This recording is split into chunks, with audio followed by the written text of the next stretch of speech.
Hello dears, എല്ലാവർക്കും സുഖമല്ലേ? കുറച്ച് ദിവസമായിട്ട് പലതരത്തിലുള്ള വളങ്ങളെക്കുറിച്ചുള്ള റിക്വസ്റ്റുകൾ നമുക്ക് വരാറുണ്ട് കേട്ടോ. 10 മണിക്കുള്ള വളം അല്ലെങ്കിൽ കമ്പോസ്റ്റ്, അങ്ങനെ ഒരുപാട് കാര്യങ്ങൾ ചോദിക്കാറുണ്ട്. അപ്പോൾ നമ്മുടെ വളങ്ങളെക്കുറിച്ചുള്ള ഒരു വീഡിയോ നല്ല ഹിറ്റായിട്ടുണ്ടായിരുന്നു, ഒരുപാട് പേർക്ക് ഇഷ്ടപ്പെട്ടു എന്ന് പറഞ്ഞു. അപ്പോൾ അത് കണ്ടവരായിരിക്കും കൂടുതലും നമ്മൾക്ക് റിക്വസ്റ്റ് ചെയ്തിട്ടുള്ളത്. അപ്പോൾ ഇന്ന് ഞാൻ 10 മണിക്കോ അങ്ങനെ സ്പെഷ്യലൈസ് ചെയ്തിട്ടുള്ളൊരു വളമല്ല, ഒട്ടുമിക്ക ചെടികൾക്കും നമ്മൾക്ക് ഒരുപോലെ, അതായത് ഈ കമ്പോസ്റ്റൊക്കെ ഇട്ട് കൊടുക്കുന്ന പോലെ തന്നെ എല്ലാ ചെടികൾക്കും ഒരുപോലെ കൊടുക്കാൻ പറ്റുന്ന ഒരു വളമാണ് ഞാൻ ഇന്നത്തെ വീഡിയോയിൽ കാണിക്കാൻ പോണത്. പക്ഷേ ഇത് നമ്മൾക്ക് കമ്പോസ്റ്റ് ഉണ്ടാക്കുന്ന അത്രയും വെയിറ്റ് ചെയ്യൊന്നും വേണ്ട. അതുപോലെ തന്നെ അങ്ങനെ ഒരുപാട് മടിയൊക്കെ ഉള്ളവരാണെങ്കിൽ പെട്ടെന്ന് തന്നെ ഉണ്ടാക്കിയെടുക്കാൻ പറ്റുന്ന ഒരു വളമാണ് ഞാൻ ഇന്ന് കാണിക്കാൻ പോണത്. അപ്പോൾ ഇത് നമുക്ക് പച്ചക്കറിക്കാണെങ്കിലും മറ്റുള്ള ചെടികൾക്കാണെങ്കിലും ഒക്കെ കൊടുക്കുക. അപ്പോൾ കൊടുക്കുന്ന സമയത്ത് ശ്രദ്ധിക്കേണ്ട കാര്യങ്ങളും കൂടി ഞാൻ വീഡിയോയിൽ പറയുന്നുണ്ട്. അപ്പോൾ അത് മുഴുവനായിട്ട് കണ്ടതിന് ശേഷം മാത്രം നിങ്ങൾ ചെയ്യാൻ ശ്രമിക്കുക കേട്ടോ. അപ്പോൾ തുടങ്ങല്ലേ? അപ്പോൾ അതിന് മുമ്പായിട്ട് നമ്മുടെ ഇന്നത്തെ ടോപ്പിക്ക് നിങ്ങൾക്ക് ഇഷ്ടമായിരുന്നുണ്ടെങ്കിൽ വേഗം തന്നെ ഒന്ന് ലൈക്ക് ചെയ്ത് കൊടുക്കുക. പിന്നെ ബാക്കിയൊക്കെ കണ്ടു കഴിഞ്ഞിട്ട് കമൻറ്റ് ചെയ്താൽ മതി. അപ്പോൾ നമുക്ക് നേരെ വീഡിയോയിലോട്ട് പോവാം. ഈ ഒരു വെള്ളം ഉണ്ടാക്കാനായിട്ട് നമുക്ക് ആദ്യം തന്നെ വേണ്ടത് കഞ്ഞിവെള്ളമാണ്. അതിപ്പോൾ തലേ ദിവസത്ത് അങ്ങനെയൊന്നുമില്ല, നമ്മൾ വീട്ടിലത്തെ ജോലിയൊക്കെ കഴിഞ്ഞ് കഴിയുമ്പോൾ നമ്മൾ കളയാൻ വേണ്ടി കൊണ്ടുവരുന്ന കഞ്ഞിവെള്ളം ഉണ്ടാവുമല്ലോ, അതൊരു ബക്കറ്റിൽ ഒഴിച്ചു വെക്കുക. അതുപോലെ തന്നെ വീട്ടിലെ ജോലികളൊക്കെ കഴിഞ്ഞ് കഴിയുമ്പോൾ നമ്മൾ ക്ലീൻ ചെയ്യുന്ന സമയത്ത് എടുത്ത് കളയണ വേസ്റ്റുകൾ, അത് മുട്ടത്തോടായിക്കോട്ടെ, പഴത്തൊലി, സവാളയുടെ തൊലി, അതുപോലെ പച്ചക്കറികളുടെ തൊലി, ഇപ്പോൾ ഉരുളക്കിഴങ്ങ്, അങ്ങനെ എന്ത് തന്നെ പച്ചക്കറി, ഇപ്പോൾ ഇഞ്ചിയുടെ തൊലിയൊക്കെ ആണെങ്കിലും ഒരുപാട് കൂടിയ അളവിലല്ലെങ്കിൽ കുറച്ചൊക്കെ നമുക്ക് ഇതിൽ ഇട്ട് കൊടുക്കാം കേട്ടോ. അപ്പോൾ അതുപോലുള്ള എല്ലാ തരം പച്ചക്കറികളുടെ തൊലിയും നമുക്ക് ഇട്ട് കൊടുക്കാം. പിന്നെ നല്ല എഫക്റ്റീവായിട്ട് തന്നെ ഇതിൻ്റെ എല്ലാ ഗുണങ്ങളും കിട്ടാനായിട്ട് ഞാൻ പഴത്തൊലി, അതുപോലെ വലിയ വലിയ പീസായിട്ട് കിടക്കണ എന്ത് സംഭവങ്ങളുണ്ടെങ്കിലും ഞാൻ ഇതുപോലെയൊക്കെ ഒന്ന് ചെറുതാക്കി ഒന്ന് അരിഞ്ഞിട്ടാണ് ഇട്ട് കൊടുക്കാറ്. പിന്നെ നമ്മൾ വേറെ ഒന്നും നോക്കണില്ല, വാരി നേരെ അതിലേക്ക് ഇട്ട് കൊടുക്കാം. ഇനിയിപ്പോൾ ഉപ്പുള്ള കഞ്ഞിവെള്ളമാണോ ഉപ്പില്ലാത്ത കഞ്ഞിവെള്ളമാണോ എന്നൊന്നും ആരും ആലോചിച്ച് സമയം കളയണ്ട, ഏത് കഞ്ഞിവെള്ളമായാലും കുഴപ്പമില്ല. ഇനിയിപ്പോൾ നമുക്ക് ചൂടൊന്ന് ആറിയതിന് ശേഷം നമ്മൾ കളയാനെടുക്കണ ഒരു സമയത്ത് നേരെ ഒരു പഴയ ബക്കറ്റിലേക്ക് ഒഴിച്ചു വെക്കണമെന്ന് മാത്രം കേട്ടോ. ഇനി ഇത് നന്നായിട്ടൊന്ന് മിക്സ് ചെയ്തിട്ട് നമുക്കൊന്ന് മാറ്റി വെക്കാം.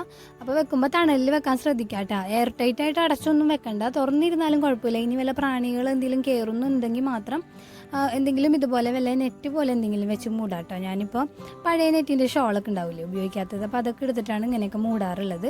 ഇനി ഇതവിടെ ഇരുന്നോട്ടെ. ഇനി നമുക്ക് പിറ്റേ ദിവസമാണ് ഇത് എടുക്കേണ്ടത്.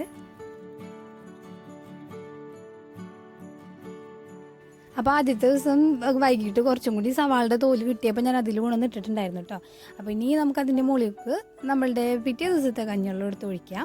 ഇനി അതുപോലെ തന്നെ വേസ്റ്റുകളൊക്കെ ഉള്ളതും ഇട്ട് കൊടുക്കാം. അപ്പോൾ പയറിൻ്റെ തോലൊക്കെ ഞാൻ ഇതുപോലെ ചെറുതാക്കി ഒന്ന് അരിഞ്ഞെടുത്തിട്ടുണ്ട് കേട്ടോ. അപ്പോൾ കൂടുതലായിട്ട് നമുക്ക് അതിൻ്റെ എക്സ്ട്രാക്റ്റൊക്കെ അതിലേക്ക് കിട്ടും, അതിന് വേണ്ടിയാണ് അങ്ങനെ ചെയ്യണത്. ഇനി നമുക്ക് ബാക്കിയും കൂടിയും വെള്ളം കൂടി ഒഴിച്ചിട്ട് ഇത് നന്നായിട്ട് ഇളക്കി വെക്കാം. അപ്പോൾ ഞാൻ നേരത്തെ പറഞ്ഞ പോലെ അധികം കഞ്ഞിവെള്ളം ഉണ്ടെങ്കിൽ നിങ്ങൾ അധികം ഒഴിക്കാം കേട്ടോ. ഞാനിപ്പോൾ നമുക്കൊരു 5 ദിവസത്തെയും ഇതിൽ കാണിക്കണം, അപ്പോൾ അതുകൊണ്ട് ചെറിയ പാത്രം ആയതുകൊണ്ട് ഞാൻ ചെറിയ അളവിൽ ഒഴിക്കണുള്ളൂ. ഇനിയിപ്പോൾ ഇത് ഇതുപോലെ തന്നെ ഒന്ന് മൂടി വെക്കാം. അപ്പോൾ ഒരു കാര്യം പറയാൻ വിട്ടുപോയിട്ട്, എല്ലാ ദിവസവും നമ്മൾ എടുക്കേണ്ട നേരത്ത് ഇതുപോലെ ഒന്ന് ഇളക്കി വെക്കണം. അപ്പോൾ വെള്ളം കുറവാണെന്ന് തോന്നിയപ്പോൾ ഞാൻ 3-ാമത്തെ ദിവസം കുറച്ചധികം വെള്ളം ഒഴിച്ചു കൊടുത്തിട്ടുണ്ട്. ശരിക്കും ഇതൊക്കെ കുതിർന്ന് കിടക്കണം കേട്ടോ ഇതിൽ. അപ്പോൾ ഞാൻ ആദ്യം തന്നെ അതൊക്കെ ഒഴിച്ച് നന്നായിട്ടൊന്ന് ഇളക്കി കൊടുക്കുകയാണ്. അതിന് ശേഷമാണ് പിന്നെ ബാക്കിയുള്ള വേസ്റ്റൊക്കെ ഇട്ട് കൊടുത്തത്. അപ്പോൾ കുറേ പേര് ഈ കമ്പോസ്റ്റ് ഉണ്ടാക്കണ കാണിക്കാൻ പറഞ്ഞിട്ടുണ്ട്. അപ്പോൾ ഞാനത് വൈകാതെ തന്നെ കാണിക്കാം കേട്ടോ. അപ്പോൾ നമ്മൾ വളമായിട്ട് കമ്പോസ്റ്റ് കൊടുക്കുന്നതിന് പകരം നമുക്ക് ഇത് കൊടുക്കാൻ പറ്റും. പക്ഷേ പോട്ടി മിക്സിലൊക്കെ കമ്പോസ്റ്റ് നിറക്കണതിന് പകരമായിട്ട് നമുക്ക് വേറെ ഒന്നും ചെയ്യാൻ പറ്റില്ലല്ലോ. അപ്പോൾ അതുകൊണ്ട് കമ്പോസ്റ്റിൻ്റെ ആവശ്യമുള്ളവർക്ക് ഞാൻ എന്തായാലും സെപ്പറേറ്റ് ഒരു വീഡിയോ ചെയ്യാം കേട്ടോ. അതുപോലെ തന്നെ 10 മണി, പിന്നെ കുറേ ചെടികൾ സ്പെഷ്യലൈസ് ചെയ്തിട്ടുള്ള വളങ്ങളൊക്കെ ചോദിച്ചിട്ടുണ്ട്. അപ്പോൾ അതെല്ലാം നമുക്ക് ഓരോന്നോരോന്നായിട്ട് പതുക്കെ ചെയ്യാം. അപ്പോൾ ഇതുവരെ ചെയ്തിട്ടില്ലാത്തവരൊന്ന് ട്രൈ ചെയ്ത് നോക്കണം കേട്ടോ. വളരെ എഫക്റ്റീവായിട്ടുള്ള ഒരു വളം തന്നെയാണ് ഇതും. അങ്ങനെ നമ്മളിത് 5 ദിവസം ഇതുപോലെ വേസ്റ്റ് കളക്ട് ചെയ്തു. പിന്നെ 2 ദിവസം അതുപോലെ തന്നെ വെക്കുകയാണ് ചെയ്തത്. പിന്നെ അതിൽ വേസ്റ്റ് ഒന്നും ഇട്ടില്ല കേട്ടോ. 2 ദിവസം അതിനെ ഇങ്ങനെ റെസ്റ്റ് ചെയ്യാൻ വെച്ചിട്ടുണ്ടായിരുന്നു. എങ്കിലും നമ്മൾ ഒരു പ്രാവശ്യമെങ്കിലും ദിവസത്തിൽ ഇതൊന്ന് ഇളക്കി കൊടുക്കണം കേട്ടോ. അതിന് ശേഷം നമുക്ക് 7 ദിവസത്തിൽ കൂടുതൽ വെക്കരുത്. 7-ാമത്തെ ദിവസം തന്നെ നമുക്കിത് എടുക്കാം. അപ്പോൾ തന്നെ കഞ്ഞിവെള്ളത്തിൻ്റെ നിറമൊക്കെ മാറി ഇതുപോലെ ആയിട്ടുണ്ടാവും. ഇനി നമുക്കിതൊന്ന് അരിച്ചെടുക്കാം. അപ്പോൾ നമ്മളെപ്പോഴും ചെയ്യണം പോലെ ഒരു പഴയ അരിപ്പയും പാത്രമൊക്കെ വെച്ചിട്ടൊന്ന് അരിക്കാൻ പോവേന് കേട്ടോ. ഇതിൽ വേണമെങ്കിൽ നമ്മുടെ ചായലയുടെ വേസ്റ്റൊക്കെ വേണമെങ്കിൽ കഴുകി മധുരം കളഞ്ഞിട്ട് ഇട്ട് കൊടുക്കാം കേട്ടോ. ഞാനത് വേറൊരു വെള്ളത്തിന് വേണ്ടി എടുത്ത് വെച്ച് വെക്കണോണ്ട് അത് മാത്രം എനിക്ക് ഇടാൻ പറ്റിയില്ല. ഇനി നമുക്കിതൊന്ന് അരിച്ചെടുക്കണം. അപ്പോൾ അരിക്കണം എന്ന് പറയുമ്പോൾ മുഴുവനായിട്ട് അങ്ങോട്ട് അരിപ്പ് വെച്ച് അരിച്ചില്ലെങ്കിലും കുഴപ്പമില്ല. നമ്മൾ പൂച്ചെടികൾക്കും ഇലച്ചെടികൾക്കും അങ്ങനെയുള്ള ചെടികൾക്കൊക്കെ ഒഴിക്കുമ്പോൾ ഒരുപാട് ഈ വേസ്റ്റ് അതിൽ കിടക്കാതിരിക്കുന്നതാണ് നല്ലത്. അപ്പോൾ അതുപോലെ നമ്മൾ ഒന്ന് അരിച്ചെടുക്കുന്നുണ്ട്. പിന്നെ പച്ചക്കറിക്കൊന്നും അരിച്ചില്ലെങ്കിലും കുഴപ്പമില്ല കേട്ടോ, അരിക്കാതെ തന്നെ ഒഴിക്കുന്നതാണ് നല്ലത്. ഇനി നമ്മൾ ഈ അരിച്ചെടുത്തത് നേരിട്ടൊന്നും ചെടിക്ക് ഒഴിക്കാൻ പാടില്ല കേട്ടോ. എല്ലാവരും നന്നായിട്ട് വെള്ളം ഒഴിച്ച് നേർപ്പിച്ചിട്ട് തന്നെ ഒഴിക്കുക. ഞാൻ മിക്കവാറും ഇരട്ടി വെള്ളം തന്നെ ഒഴിച്ചിട്ട് നേർപ്പിച്ചെടുക്കാറുണ്ട്.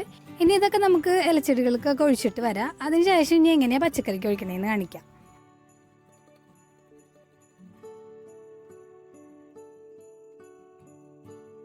ഇനി ചിലർക്കൊക്കെ ഇത് എത്ര ദിവസം കൂടുമ്പോൾ ഒഴിക്കാമെന്നൊരു സംശയം ഉണ്ടാവും. 10 ദിവസം കൂടുമ്പോഴാണ് കേട്ടോ ഞാൻ ഇങ്ങനെയുള്ള വളങ്ങൾ ചെടികൾക്ക് കൊടുക്കാറുള്ളത്.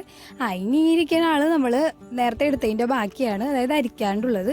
അതിലേക്കും നേരത്തെ പറഞ്ഞ പോലെ തന്നെ ഇരട്ടി വെള്ളമൊഴിച്ച് നേർപ്പിച്ചെടുക്കുന്നുണ്ട്. ഇത് ഞാൻ പച്ചക്കറികൾക്കെല്ലാം ഒഴിക്കുമെങ്കിലും ഇതുപോലുള്ള ചെറിയ തൈകളൊക്കെ ആണെങ്കിൽ പച്ചക്കറി ആണെങ്കിലും ഞാൻ അരിച്ചതാണ് കേട്ടോ ഒഴിക്കാറുള്ളത്, അതായത് നമ്മൾ നേരത്തെ ഉണ്ടാക്കിയത്.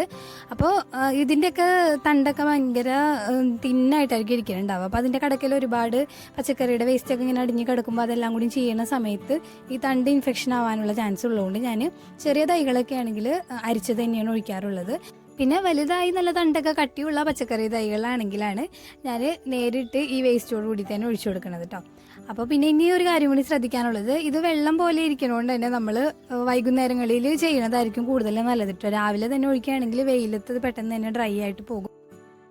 അപ്പം നമ്മുടെ ഇന്നത്തെ വീഡിയോ എല്ലാവർക്കും ഇഷ്ടമായി എന്ന് വിചാരിക്കുന്നു. പുതിയൊരു വീഡിയോ ആയിട്ട് പെട്ടെന്ന് തന്നെ വരാം. അതുവരേക്കും bye bye from Safees home diary.